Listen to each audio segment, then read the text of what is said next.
I'm Frances Featherstone and I'm a figurative fine artist. Hello, I'm Chris Stafford, and this is Art, the podcast where we get up close and personal as we get to know creative women from around the world of visual arts. This is Season 3, Episode 7.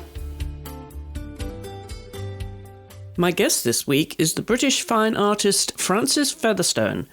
Frances says her art is guided by an appreciation for storytelling.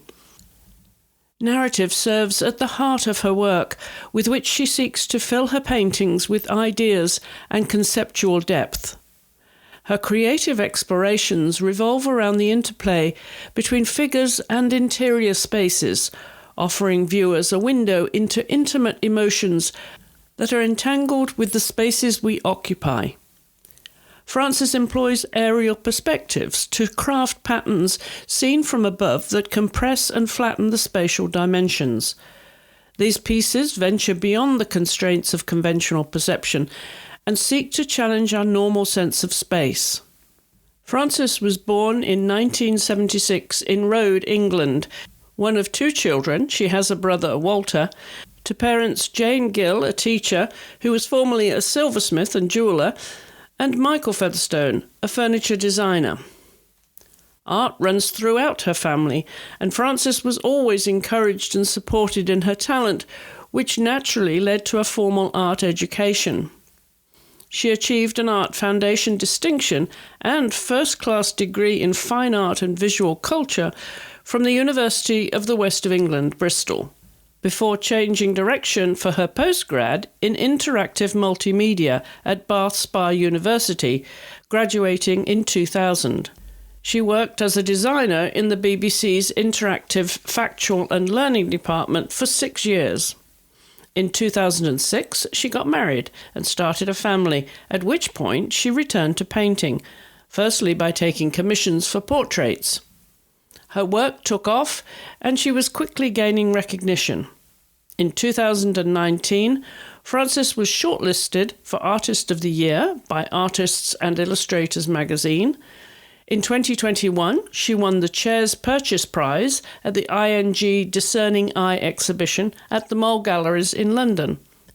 And in 2024, she was awarded a Certificate of Commendation for an exceptional work selected for the Royal Institute of Oil Painters annual exhibition.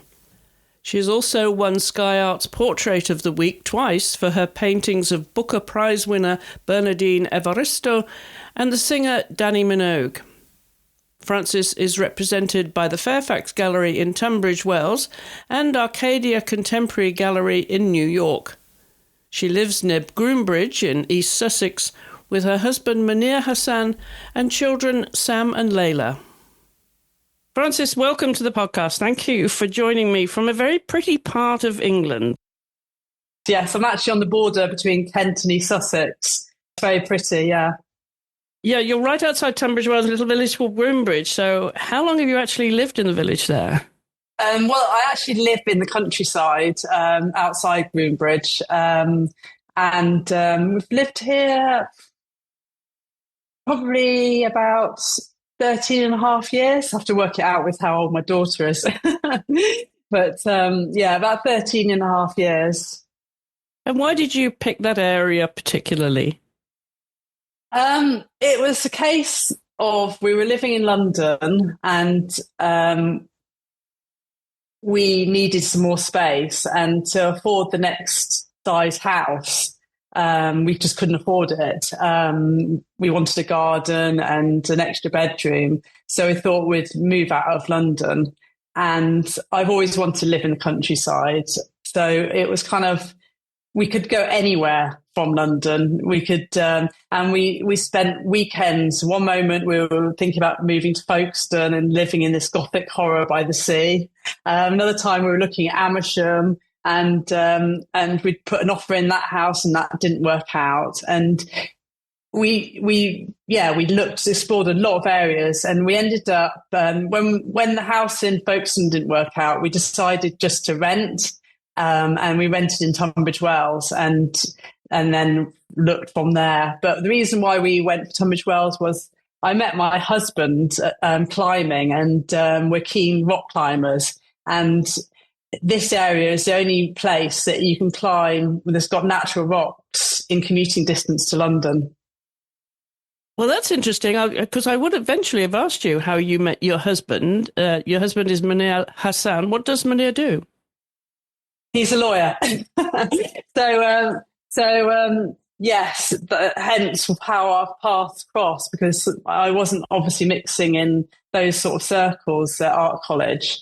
But I had a very good friend who was a climber. We belonged to the climbing club, Bristol Climbing Club. And she was going to Fontainebleau in France and meeting up with her boyfriend and a group of other people, and asked me whether I wanted to come along. And so I sort of said yes. And so I met him in Fontainebleau, actually, which is just below Paris. So it's an amazing place. It's these huge big boulders in this forest, which is, like sand, a carpet of sand, basically, these boulders of amazing shapes, really sculptural. They have names, which reference like elephant heads, and, it's an amazing place. So we're camping there, and we hit it off. Well, yes, it is a particularly pretty place. I'm familiar with it, not through climbing, I might add, but through equestrian sport. Oh, yes. So climbing has been a passion for a while, has it? Yeah, I started climbing, I guess, when I was, must have been from some time around when I was 11 or 12. My stepdad at the time was into climbing, and he introduced me to it. And so that's what you do for fun now, is it, when you're not painting? Yes, we tend to go climbing as a family with our children every Sunday. We tend to drive to Brighton, actually. There's a climbing wall there. It's our closest climbing wall. Less climbing outside now. We do climb outside, but less locally. We tend to, because it's quicker in a climbing wall and it just works with children better. It's easier. How old are your children then, Sam and Layla, Frances? Well, they're actually not that young now. So I say it's easier with children. It sounds like I'm looking after toddlers. They're 15 and just turned 15 and just turned 17. Are you painting full-time at home, 5 days a week, 6, 7 days a week? Yes, I try to paint every day if I can. Obviously, there are distractions as life, there always seems to be something else going on. But my aim is to do a proper working day. And I'll quite often work into the evenings as well. And what does your studio look like? Is it a separate room, separate building? Paint us a picture of what that looks like. So it's part of our house. We actually developed our house because it was, you sound like you're into horses, but it used to be in old stables, and we're part of a estate, actually. And our house was a stable, so it's never designed as a house. So we had to develop it. And so my studio is kind of a room of the house which we've developed. So I've got 3 big glass doors and a nice big window, and it's north facing, so the light's very consistent. And then I just look out onto trees and countryside, and it's lovely. It's like, sort of my childhood dream sort of thing when I was thinking about it. I've got 2 cats, a dog, I've got chickens, and it's sort of a nice, quiet, peaceful studio. It sounds idyllic. Now, do you paint plein air at all, Frances, and if the weather's right? I have done, and I do really enjoy it. I especially love doing it when I'm on holiday because it really makes me remember a place. If I just look at a place or take a photograph, I don't feel like that memory isn't so engraved in my head. When I paint plein air, you feel you feel like you've properly observed that space and experience it. And in a way, I'd prefer to stay in one spot and really absorb something, then move around and see different things. So I do really like plein air painting. However, I'm not really doing it at the moment because I've really tried to focus my practice and I've got a tendency to want to do everything and love to do everything, like painting portraits, painting landscapes. And I think actually it's important to sort of really think what your practice is about and who you are. And unfortunately, I think of landscapes and painting landscapes and plein air as more like, I don't know, something I'd like to do on holiday, or but it's not really my practice, if you get what I mean. It's more like something pleasurable to do. So that's the hobby side of your artwork. Yeah, I guess so. I mean, not that I'm not saying that. I mean, I love plein air painting, I love landscape paintings, but I just can't do everything. And I think it's very important for my practice to be clear on sort of the direction my work is, so when people see it, they know that's me, and that I'm not suddenly showing a landscape 1 minute and a portrait another. And so yeah. And what's your favourite light? Because my practice is in the studio. Just having a consistent light is very important. So I don't want sunshine coming in and changing. I want it, as light as I possibly can without it changing. I also use studio lights as well on my canvases, just to have it as bright and consistent as possible. But I guess if I was painting outside doing plein air, I really like moody type light.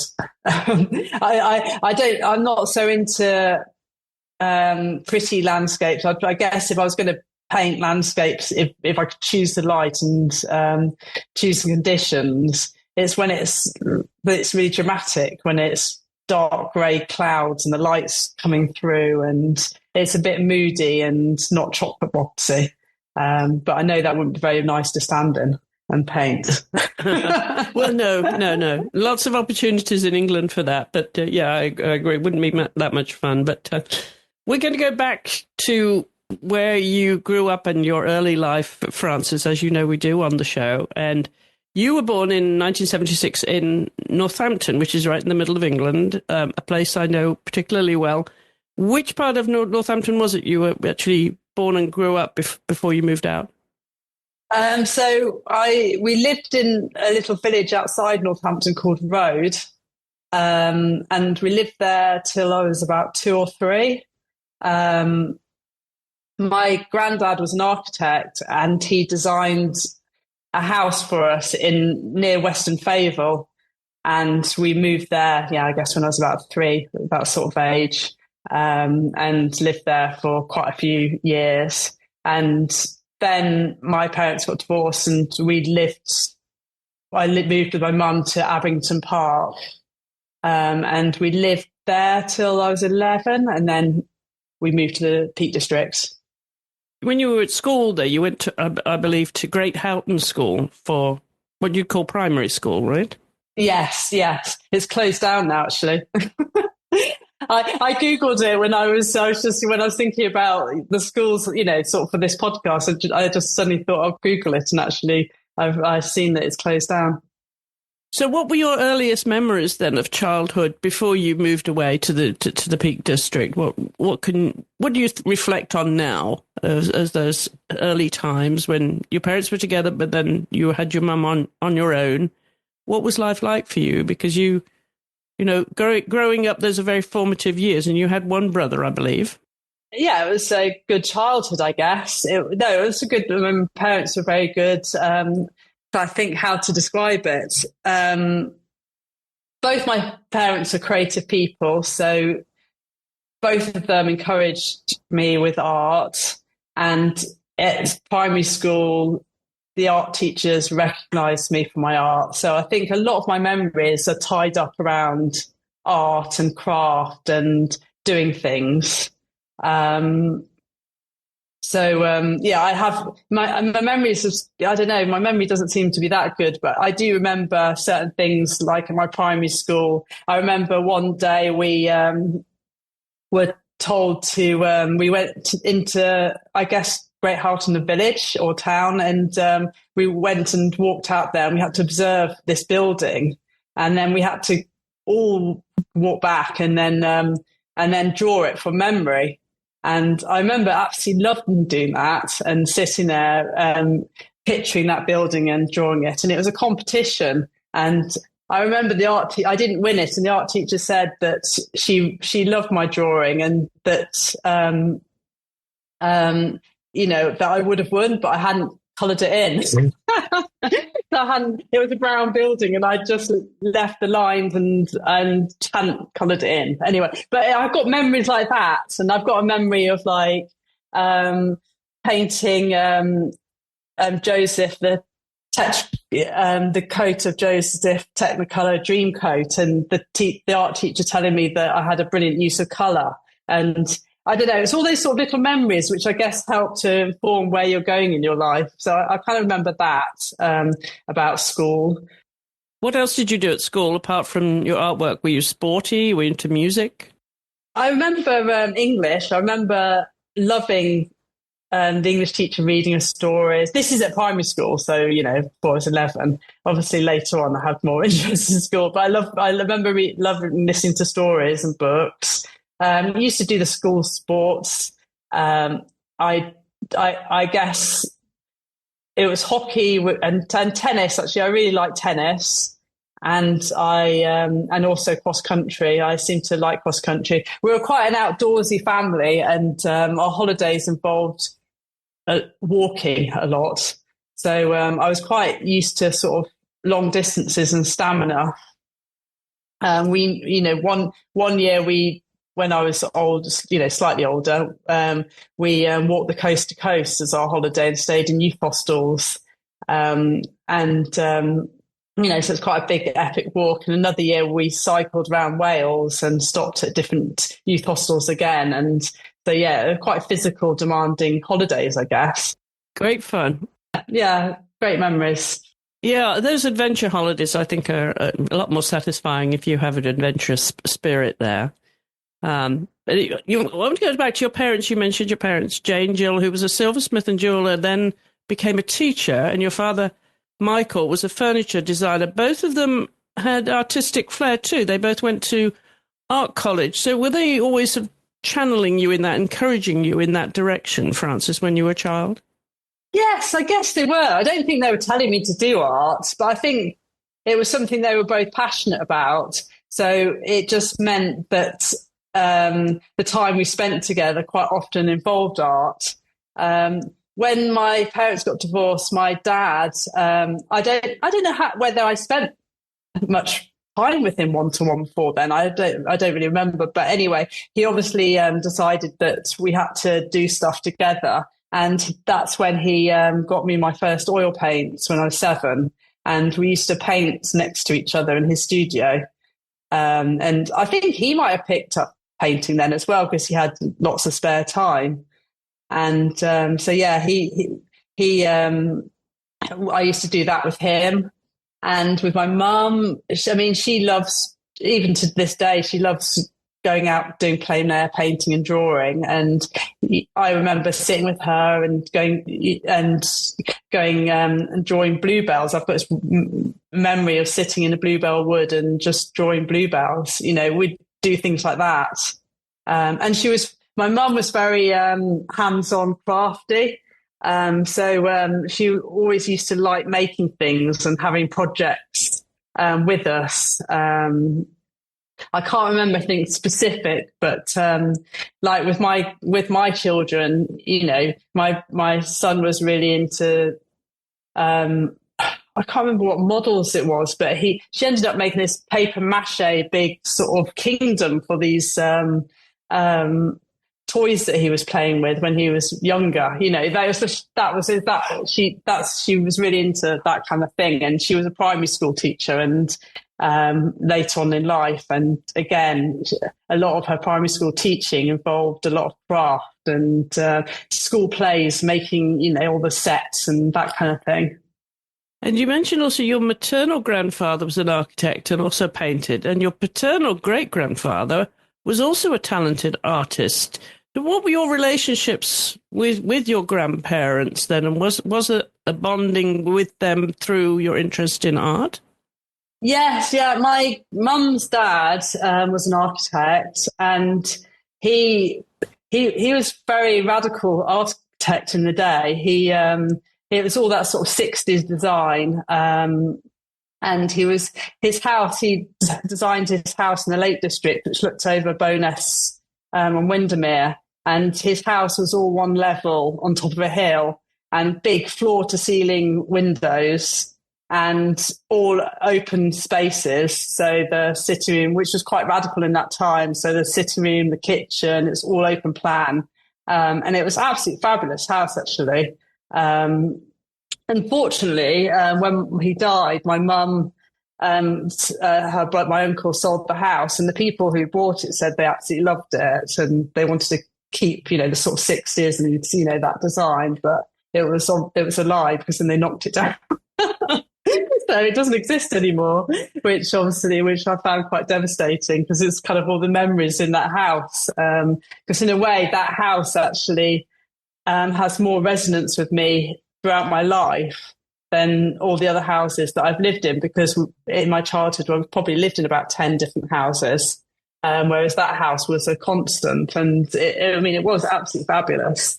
But yeah, he was an architect, and he also liked painting. I mean, he didn't do it professionally. He just did it for himself. But I mean, his paintings are incredible, actually. I've got one of them at home, and he was really interested in the artist Stanley Spencer, and he painted a lot of sort of workers and a very restricted palette and quite unusual perspectives. But yeah, he was very creative, and he used to encourage me and talk to me about art, and he loved having debates and conversations, and he'd bring out a picture from somewhere and ask me what I thought about it, that kind of thing. He was definitely very encouraging. And my gran, actually, who was married to, really likes, she wasn't do art, but she really liked knitting, which again is a really creative thing. And she used to knit lots of jumpers and things. And when she got older, she used to knit like square patches, which you'd take the charity shops, which people would make into quilts. So yeah, it was a very sort of, I guess, a doing household. My great grandfather, my dad's got one of his drawings, what he did when he was 12. And it's actually, you'd never believe a 12-year-old had done it. I mean, it's just, beautiful pencil drawing of a river with a bridge over it. And it's just a really good drawing. And for someone who did it at 12 years old is quite incredible. But unfortunately, he couldn't pursue his art. He had to be a farmer and a very working class family. And basically that was it. But he always said to my dad, you might be good at art, but you'll never do anything as good as that. which my dad always found quite funny. Well, it's very interesting as it turns out, but you already won an art scholarship when you were very young, a 3-month scholarship at Abbott's Home. Oh, it wasn't 3 months. It was a full scholarship. It was a full scholarship for the school, but I left after 3 months. Because? Well, so I got it when I was 11 to go there. And basically, my parents never really wanted me to go to that school. It was me who insisted on going there. My brother was there, and he was dyslexic, and it was a good school for, dyslexic children at the time. I don't know whether it is now, but anyway, it was supposed to be. They thought it was good for him. And I wanted to go where he was there. He went at 13. So for me to go to a full boarding school at 11 is quite a big deal, isn't it? And I also wanted to go there because they had horses. And I was obsessed, like a lot of girls, I was obsessed by horses, even though actually when I went there, I don't think I ever saw a horse, because I think the horses were really people who owned their own horse and brought them there and did riding as a result of their horse being there with them. But yeah, it was never the right school, really. It was there was only 10 of us in my year. And there were only 2 other girls, and I just wasn't ready. I was 11 years old. My parents got divorced 3 years before. I was feeling quite insecure. I don't know. I refused to go back. I just couldn't handle it at all. I just felt really insecure with it all. So I demanded to go to my local comprehensive, and so ended up leaving this obviously good situation of a scholarship and a private school, and just went to the local comprehensive, which actually worked out brilliant for me. And did that help you socially? Yes, I think it did. I think beforehand, because Great Houghton, the first school I was in, it was a very small school. Again, there were only two of the girls in my year, because it used to be a boys' school, and then they accepted girls. And it was okay school, but it was what it was. And then Abbott's Home, again, it was just very small and it was wrong. Whereas when I went to Lady Manners in Bakewell, it's suddenly, there's thousands of children, the classes of 30 children. I don't know how many classes there were per year, but maybe about 8. I don't know. Suddenly there were loads of people, and I just felt much freer because of it. And I felt almost less pressure on me. And I also enjoyed just getting the bus to school, not having to rely on my parents. And I felt more independent and I guess more self-sufficient. I think I didn't really like relying on people picking me up. It made me kind of nervous, and being able to be self-sufficient, go to school each day, and, it just suited me.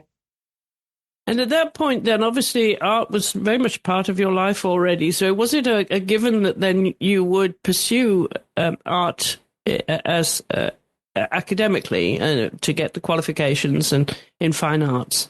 Was that something that was obviously a given, or were your parents directing you in that way? Yeah, I mean, art just seemed to be my strongest subject. I'd always get A's, and all the art teachers, really supported me and were very enthusiastic. So it kind of felt natural that I was always going to do art. I was always going to do art A level. I did worry when I was doing art A level. I did have a constant worry with it, because although I loved art, I had this constant worry with it, like, what the hell am I going to do with it? So I didn't know any practicing artists who actually made a living. In those days, it wasn't the internet. It just felt like a lovely thing to do, but I just didn't know what to do with it. I mean, both my parents went to art college, but they didn't do fine art. My mum did silversmithing and my dad went into furniture design because, they were thinking about jobs. So I was constantly thinking, what earth am I going to do for a job? I did history and English as my other A levels, and I thought maybe I could do something to do with art creation, or working in galleries, or working in like writing about art, or, I was constantly thinking, what can I do? I never thought I was actually going to be an artist. And at what point then did you think that this actually could be your pathway ultimately? Was it when you were in college? No, I did do fine arts. I did do fine arts at university, but it was one of those courses which was great in terms of it just gave you loads of freedom. You could just basically do what you wanted. You weren't taught anything about the sort of practicality of art. It was more thinking about art and about ideas and why have you done that and what you're trying to say. There was no sort of colour theory or, how to paint with oils. Actually, painting was really unfashionable at the time when I went to college. So very few people did actually paint when I was there. And during my degree, I was loving it. And people always said to me, oh, don't worry about what you do for your degree. Eventually you'll lead to something or whatever. And towards the end, I was thinking, gosh, what am I going to do? And funny enough, that same friend who introduced me to my husband, she went and did, I don't know whether she was a year above me or something, but anyway, her and her partner both went on to do interactive multimedia, and they were raving about it and saying, oh, you must do interactive multimedia, that's where it's all at. So I thought, well, why not? I'll do an MA in interactive multimedia, and at least then I can get a job afterwards.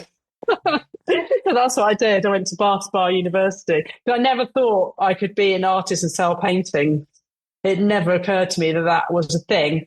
You just didn't see any evidence of it. In fact, I didn't really see any evidence of exhibitions of contemporary artists when I was at university to actually know that it was possible. The only thing which I really saw, which I guess was the Sensations exhibition, but that was, very extreme art at that point of time. And I remember seeing Jenny Savile's work and thinking, that was fabulous. And that's actually a painter who's doing, painting. But no, I never thought that I could make a living out of art, or I didn't even know how to go about it. Art college didn't teach you anything about how to actually go about it.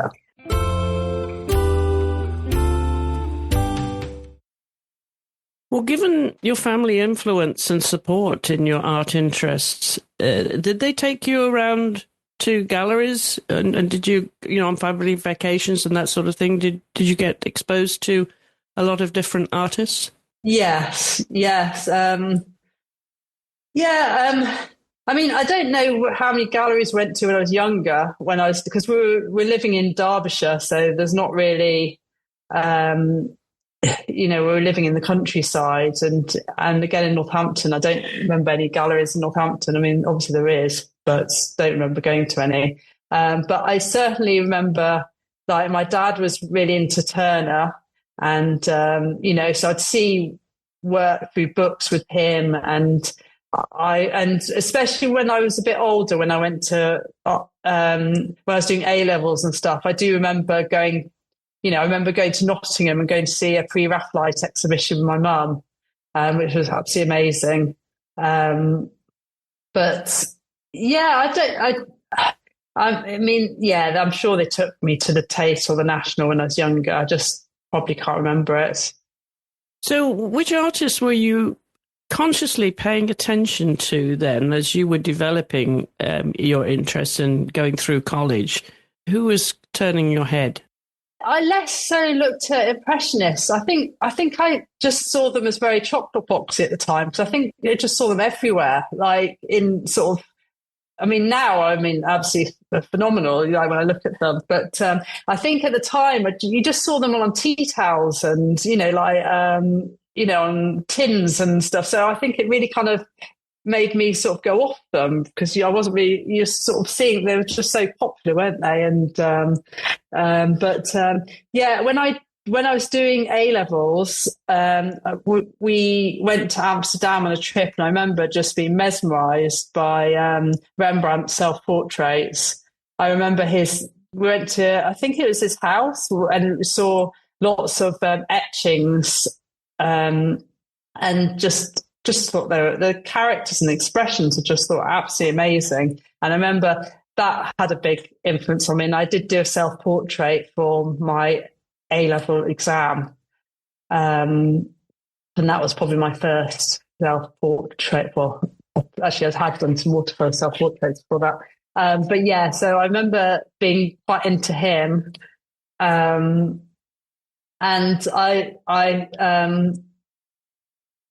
in my degree, I was very into sort of, we had an amazing lecturer. So this is why I did my degree, because 50% of it was art theory. Because I thought, I'm not doing just straight fine art, because at least if I do art theory, then I've got another avenue that I can explore for a job, being able to write and discuss art and whatever. So I got really into German Romanticism, because we had this amazing lecturer called Gary Peters who taught us about German Romanticism. So I really liked artists like Caspar David Friedrich, and I loved the painting, like The Wonder Above a Sea of Fog.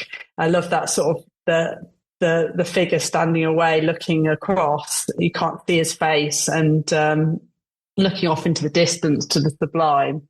And I was really into sort of the sublime at that point. And I do see a connection actually with my work today, when I've been thinking about sort of who I used to look at, and because my figures quite often you can't see their faces because they're painted from above. They're kind of looking forward, looking somewhere else, a bit like his paintings about, dreams and that kind of thing. So I think he still has relevance to me today. Another artist it was more that I guess certain paintings that had real resonance with me, like there's Meninas by Velázquez. Again, I still love that painting. It's amazing. Well, I mean, it is just a masterpiece, isn't it? And the composition, I just love the composition of it. And again, it has resonance with my work today because it's about figures and interiors and about the gaze. And I love that the subject is sort of unseen. It's beyond the painting. We as a viewer, can't see what everyone else is looking at. And there's that reflection of what possibly might be the king and the queen in the mirror. But again, it's sort of what's off the canvas, which I find quite interesting, which again is something I like exploring in my paintings. Well, now you look back at all the art that you do know. Is there one painting, if you could have it, which would it be? Oh gosh. Well, I'd probably say Las Meninas, to be honest. I mean, God, who would refuse that? I mean, yeah, it's just one of those paintings that you can just look at. It's I think it's just because there's so much to think about in it. Because, as I said, there's so much off the canvas, and just seeing where your eye travels between the different figures is just really interesting. It's just such an interesting painting. What kind of a student were you? What were you doing when you were not painting? Were you a party-going college student? Yes, I think my art foundation was when I kind of went a bit wild because we left school and you kind of like suddenly that freedom, wasn't it? And just be able to my friend drove to college. I just felt like a lot of freedom. And we used to go to parties quite a lot. In Derbyshire, we used to go to these quarries where there were all these legal parties where you just go to raves and things and stay up all night. It was great fun. Did you go to music concerts as well? Yeah, but they're all more sort of electronic sort of music outside. Which we kind of listened to. I did go to pop concerts as well, but less probably so then at that period. So my art foundation was just a bit mad, which was a bit of a shame because actually that's kind of the time when you actually should be preparing your portfolio for going to art college. And probably should have been a good time to actually really concentrate and make sure you get to the best place possible. So I was really interested in going to Edinburgh, but you had to have your portfolio ready by Christmas. And there was no way my portfolio was ready by Christmas. So I didn't even apply to it. But actually I am pleased with where I ended up. It kind of worked out. I love Bristol, and Bristol's such a fantastic place. Yeah, well, Bath and Bristol, very, very pretty. Now, what music were you listening to then back in college? All sorts, really. It's hard to say. I mean, my flatmate who lived below us was really, as I said, he had his own decks and he'd basically play music all the time in my bedroom. So all I heard was loud, heavy beat. He used to put parties on and we used to, go to basically listen to electronic music and drum and bass and that kind of thing. It was. I didn't really listen to music that much. It was more just going out partying, I guess. At that point. So were you collecting music, and what form of was it CDs then? When you were in college, what was the music format? I definitely had loads of tapes, and compilation tapes that people had given me. Yeah, I don't know about CDs. What year was it you graduated from Bath Spa University? Well, after my MA in transformative media. I actually finished a year early because because I just left after the postgraduate. And it was actually, I remember it must have been, because it was 9/11 when I got my first job. So it must have been the year before then. I left early because there was a design agency called P Media in Bath, and they wanted someone to work for them, do design, and they wanted a graduate. And they asked the tutor who he recommended, and he recommended me and this other guy, and we went to the interview, and they offered me the job. So I finished after my first year. So I never finished the MA. I never did the MA because the whole point of me doing interactive multimedia was because I just wanted to get a job. And I thought, well, if they offer me a job, then that's perfect. That's kind of, stop me worrying about that. and now I'm sort of on my route to like a career. So you ducked out of actually graduating with the MA, but you got what you needed to get a job. Yes. I got the postgraduate and then started working for B Media, and I worked there for about a year, and then a job came up at the BBC in Bristol, and I got that. So then I moved back to Bristol again, which was really quite nice as from seeing Bristol from a working perspective as opposed to being a student. And what did you do with BBC Bristol? I, again, was a designer. So at the time, the BBC was the biggest website in the world, which it was huge. And so it was a really exciting place to work. And I used to design. I started off designing the food website, and I used to design the pages. And you used to design each page. Now it's all sort of like templates and stuff, but then you literally design each page.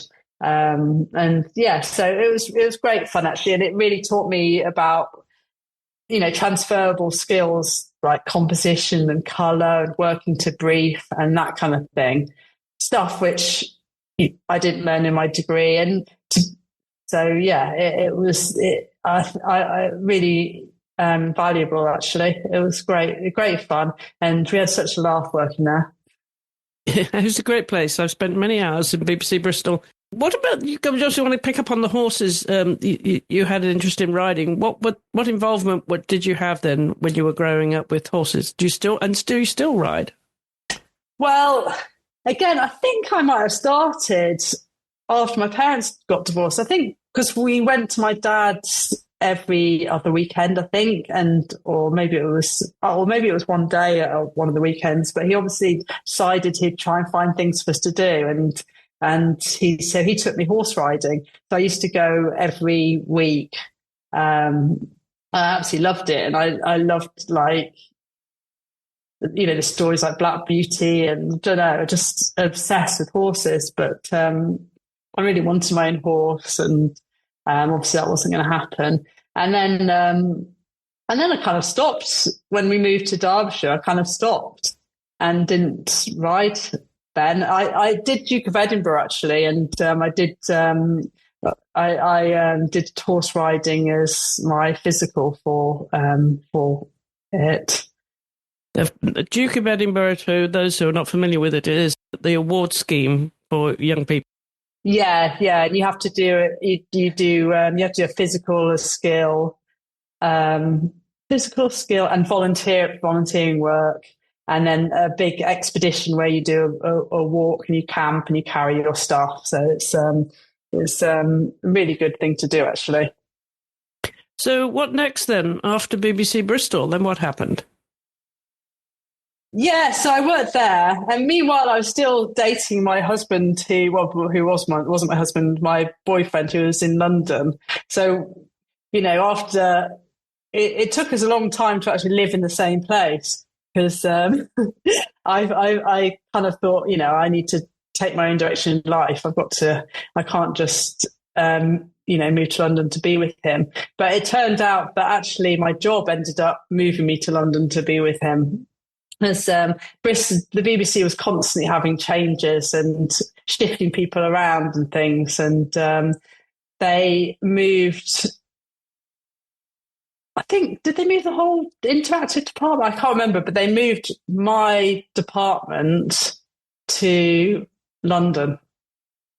So the lifestyle, like because we did nature as well, and food and lifestyle all got moved to London. So I thought, well, I'll move with them, and then go and move in with my husband. Well, he was still my boyfriend, but yeah, I went to live with him. But yeah, I lived in London for quite a few years after that, and worked there for probably another 5 or so years before having children. But 5 years. And which studio were you in? White City. Oh, okay. Which is no longer. No, and I mean, it just, and then they moved everyone to Birmingham.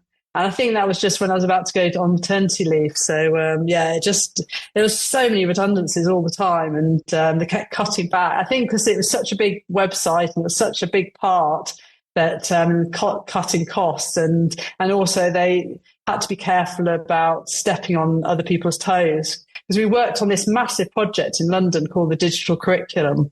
And we got lots of design agencies to design stuff for it. And then the whole thing got abandoned because it was considered too competitive for external companies doing that kind of thing.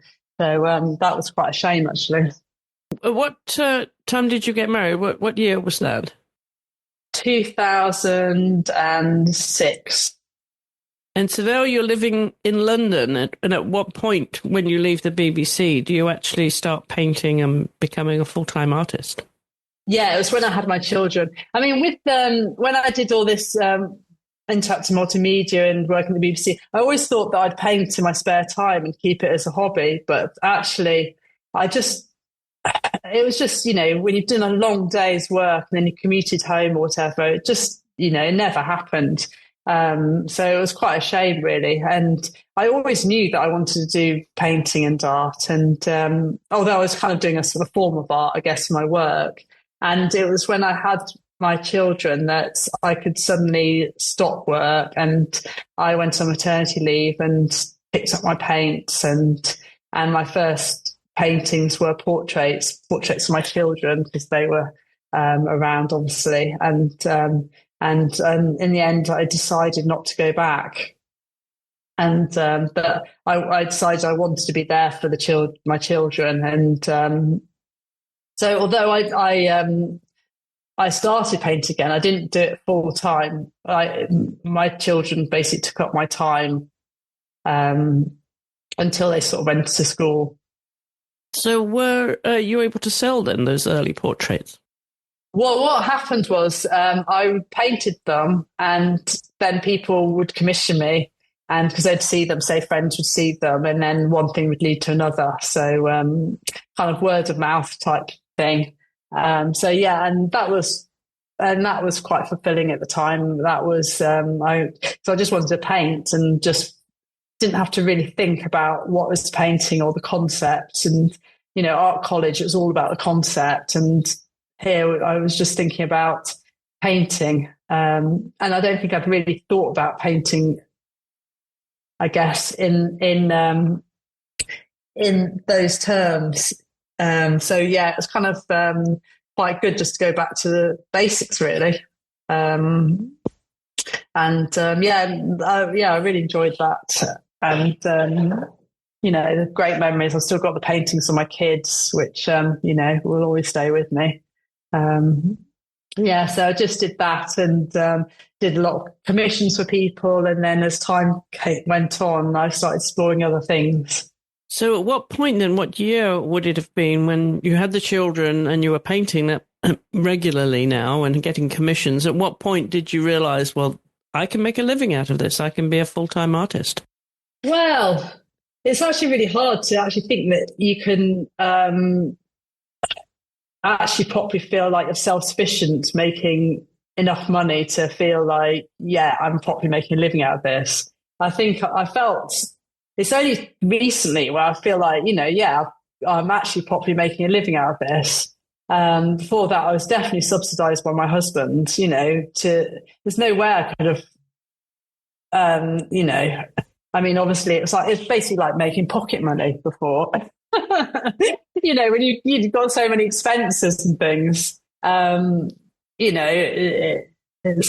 it's very hard to make a living out of art. And I'd say now I feel confident that I think I've got galleries behind me. I feel like I've got a proper pathway. I feel like now that I'm making a living. But when you stop doing commissions and you start working with galleries, they take 50% and you've got to pay for the framing and, the transportation and stuff. So there's all these hidden expenses and studio costs that, to make a living out of it, I think is really quite hard. So where is your work mostly shown now? Which galleries, Frances? It's just sort of kicked off in the last few years, really, in terms of galleries.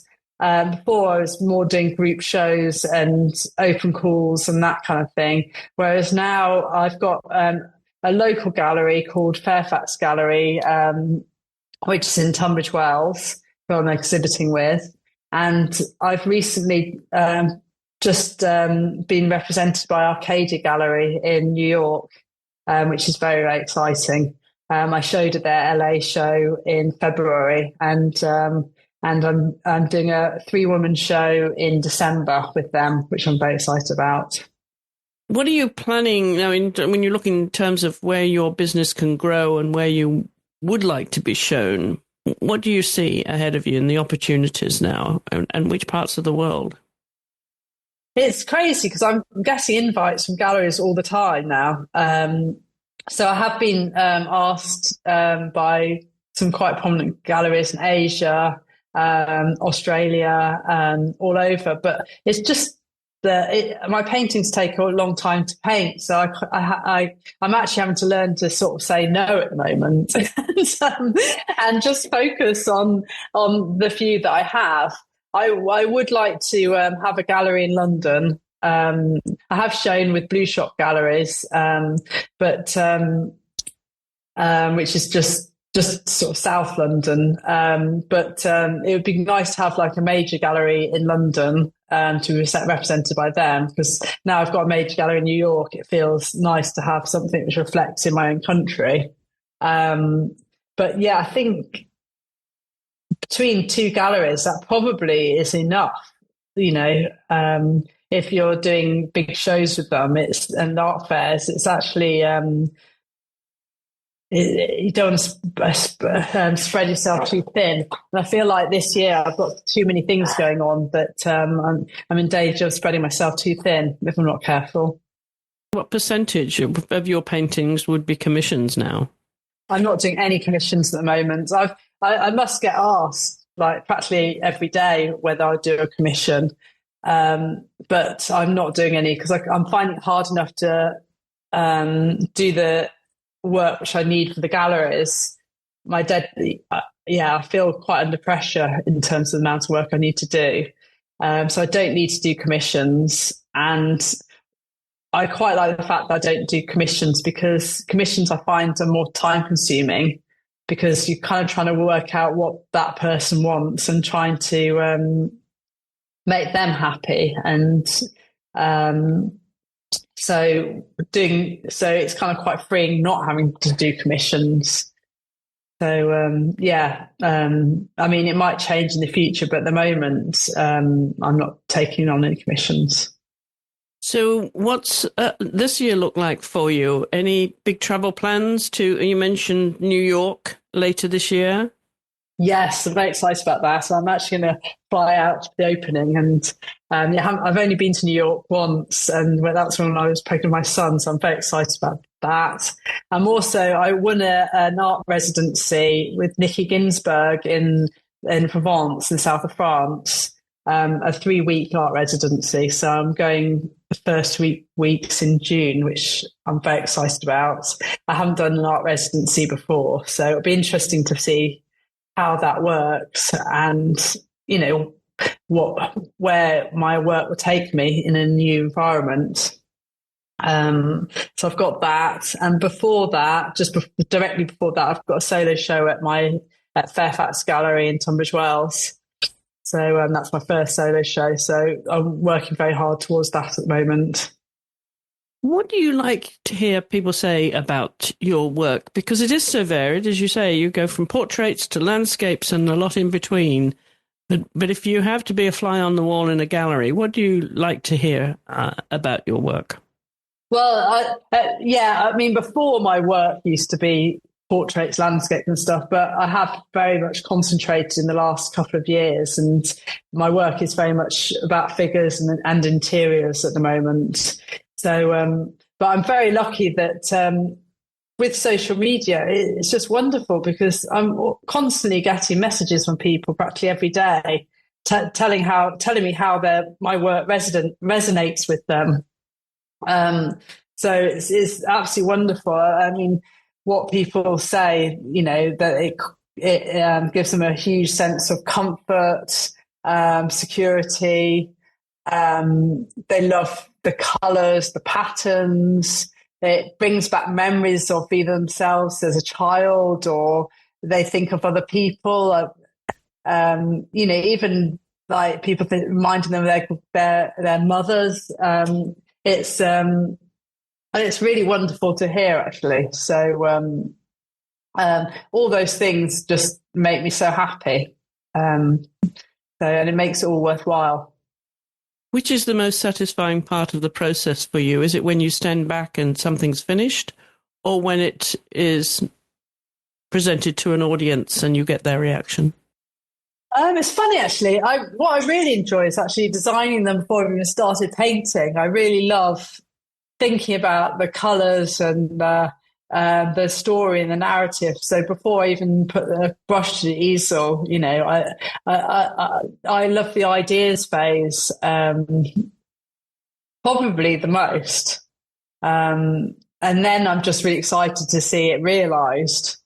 But yes, having people telling me about my work and why it resonates with them is just, you can't beat it. It's just it's just wonderful. Are the children at all artistic? Are Sam and Layla into art? Do they come and watch you?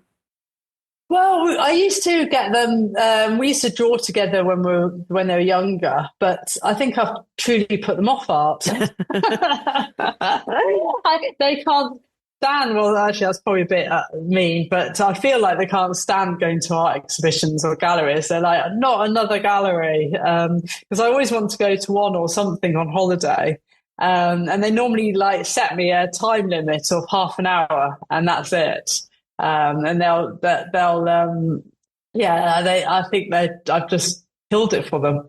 And I have, when I take them to the Royal Academy Summer Exhibition today, I have to make it fun, make it a game, which painting you think is most expensive, and it's actually quite interesting because some of the figures are quite amazing. So neither of them take an art GCSE, and actually, in a way, obviously it's nice if your children are into what you're into, but they're both very academic, and actually, in terms of career, it's and stability, it's probably quite good they're not doing art. They're not going to be like their mother and wondering how on earth does anyone make a living being an artist? Yeah, exactly. So they're very aware of how much, about my sales and everything. So I think they find that quite interesting. And my daughter is actually really good that she's quite often my model. It's quite convenient because she's obviously at home, and she's actually very good at it. I think because she's my daughter, she's relaxed with me. And when I've used other models, it's quite hard because my paintings, I guess, are very sort of natural, and the ones in the beds, they're very natural sort of poses, and she's quite good at just being relaxed and going to positions which instinctively, whereas with other models, I have to say, can you put your hand here or there? And somehow it doesn't look so natural. So she is actually very good to work with. So I'll miss her when she leaves home and goes to university.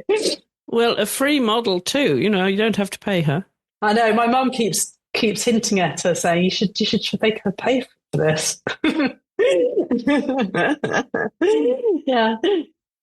Well, obviously, lots of success so far, lots of awards. I'm sure they all mean something very special to you, and lots of work to come still, Frances. And it's very exciting watching your work. I really enjoy it, particularly some of the portraits. I'm quite attached to some of your portraits already, but we can talk about that another time. But thank you for now for taking the time to come on the podcast and being my guest this week. No, well, thank you very much for inviting me. I feel very honoured. It's been really good fun, and what you're doing is great. Listening to other artists, female artists, it's a really great service for people to listen to. Don't forget to scroll down the show notes where you'll find links to Frances's social media and her website, and you'll also find a link to our social media on Instagram. And also on our YouTube channel, you'll find bonus content of the interview with Frances. So be sure to jump onto YouTube, just look for the Art Podcast and hit the subscribe button. And that way you won't miss any of the interviews. There's also all of the interviews of every episode of every season on YouTube. And in addition now, we have on season 3, bonus content where I spend a little extra time with our guests talking about things that we didn't have time for on the podcast. So that's all at the Art Podcast on YouTube. You can also reach us via email if you have any comments, questions or suggestions about the show. We'd love to hear from you. Just shoot us an email to theartpodcast@gmail.com. Don't forget that's art with 2 A's. My thanks again to my guest this week, Frances Featherstone, and to you for listening. I'll be back in 2 weeks' time with another creative artist from around the world of visual arts, so I do hope you'll join me then.